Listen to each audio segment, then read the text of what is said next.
YouTube channel, which I am putting over one of the East Coast Legends series Facebook page. My name is Mike Donald. I promote the series for the Freeze family. And I'm starting something this week. I'm going to try to do this each and every week. And that's when I go back and I recap or review the most recent race run on the series and preview the upcoming race. Now, since we had the Easter weekend and a couple of rainouts, it does afford me the opportunity to go back to the March 16th race at the BAPS Motor Speedway and review that one and preview the upcoming race. And like I said, I'm going to try to do this each and every week as time will allow. So let's just get right into this. We were supposed to be having our fourth race of the season this week coming into Path Valley Speedway, but due to rainouts, it's just our second. Unfortunately, both of our races at the Lincoln Speedway rained out. So we're going to talk about that BAPS Motor Speedway race, and I'm going to mention all the drivers and all the teams that were in that race because they work hard and they deserve a lot of credit. And that's going to be one advantage to competing in the East Coast Legends Series. Among a lot of other advantages is the fact that I'm going to try to promote you and your team the best that I can. So the opening race back March 16th, 32 teams entered the race, 32. And I thought that was a really good car count for the opening race. And Watertown, Wisconsin's Jordan Miklas, driving the Bellboy Motorsports number 58. It was his first ever series race and kind of went 1-for-1. He won the race, and I talked to him after the race, and he said that he would not be coming back from Wisconsin to race here locally again until the Dirt Nationals at BAPS on October 11th and 12th. So probably won't see him in action anymore here on the local scene. It was funny because after he won the race, he had a truck, an open trailer. He loaded the Bellboy Motorsports car on the trailer. They're going to let him race it out in Wisconsin, and he, on an open trailer, hauled that car back to Wisconsin. I thought that was pretty interesting. But great 3-lap shootout between Jordan Miklas and Sean Abney, and we're going to get to that in a moment. But there were really 6 drivers who I thought had a good chance of winning that race. Obviously, there was Jordan Miklas, there was Sean Abney, then you had Bob Stout, Jeremy Ott, Tanner Jones, and Colton Freeze. And we're going to talk about that and all the drivers who were at BAPS. So it was a 15-lap A-main at BAPS, and Baker Door Company, Ed Trump's Baker Door Company, signed on as race sponsor for all the races at BAPS. And I want to thank them for sponsoring the race. Of course, David H. Martin, DHM Excavating, title sponsor of the series. Seth and Rachel Kirchner, Fairfield Auto Center, and Napa Auto Parts of Townytown, Maryland, are the individual track championship sponsors of BAPS, Path Valley, and Lincoln. Unfortunately for Pastor Dave Miller and Harvest Chapel, they signed on as the race sponsor for Lincoln Speedway, and 2 of those 4 races have rained out. Dr. Zach Krause has signed on as race sponsor at Path Valley Speedway. Upcoming race at Path Valley Speedway is 400 to win. We'll get to more of that in a minute. But let's get back to the race here at the BAPS Speedway. So it was a 15-lap A-main, and it started out right there on lap 1. Matt Grebe out of Mercersburg. Now, Matt Grebe, attaboy to him, who actually raced his way into that A-main, and he did a great job. and he's a second-year driver. He and his wife Jenny work on that car, and he raced his way into the A main, but unfortunately spun right there on the onset there, turns 1 and 2, lap 1. Caution came out, and that's when Chris Nicole in the 25N pulled into the pits, and I'm really not sure what happened there with Chris Nicole's car. But then it went back to green, and Sean Abney led first couple laps of the race with Bob Stow and Colton Freeze right there. And then Colton Freeze grabbed the lead on lap 4. And then Dustin Wiles spun in turn 3, bringing out the caution. Went back to the restart, lap 5. And Colton Freeze led it through lap 8. And that's when there was kind of like a little 4-car skirmish. It wasn't really major, but it was Mike Racine, Logan Carball, Justin Wagaman, and Rick Hartwig had issues there in turn 4. Now, Rick Hartwig ended up flattening a left rear tire, and he pulled in the infield, but the other 3 drivers were able to continue. Went back to green.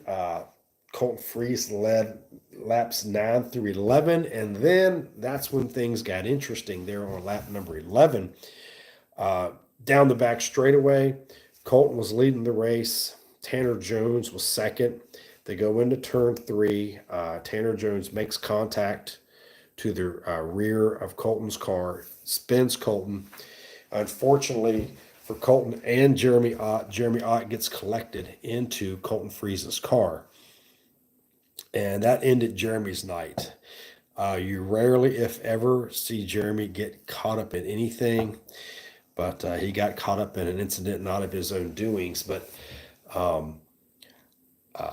they actually replaced the front clip and motor mount and other parts on that car. So some significant damage to Jeremy's car. Hope he'll have it ready for Path Valley this Saturday. And then after that, then of course, Colton Freeze and Tanner Jones were going to be sent to the rear of the field. There was subsequent contact with Bob Stow and Tanner Jones, so Bob Stow sent to the rear of the field. So that pretty much put Colton Freeze, Tanner Jones, Bob Stow to the rear of the field and eliminated Jeremy Ott. And then it set up like a 3-4 lap shootout between Jordan Miklas and Sean Abney. And so Jordan Miklas led laps 11 through 13, and they came down past the white flag. Sean Abney was leading on the white flag. I thought maybe Sean Abney would get his first series win, and they came down the back straightaway on the final lap. Miklas was to the inside of Sean Abney. Sean was leading. They went down into turn 3. And I talked to Jordan and Sean, and both agreed that basically Sean's car just hit some ruts and skipped up the track. And that allowed Jordan Miklas to get to the inside. It was a drag race to the checkered flag, 11/1000ths of a second. The margin of victory, Jordan Miklas over Sean Abney. So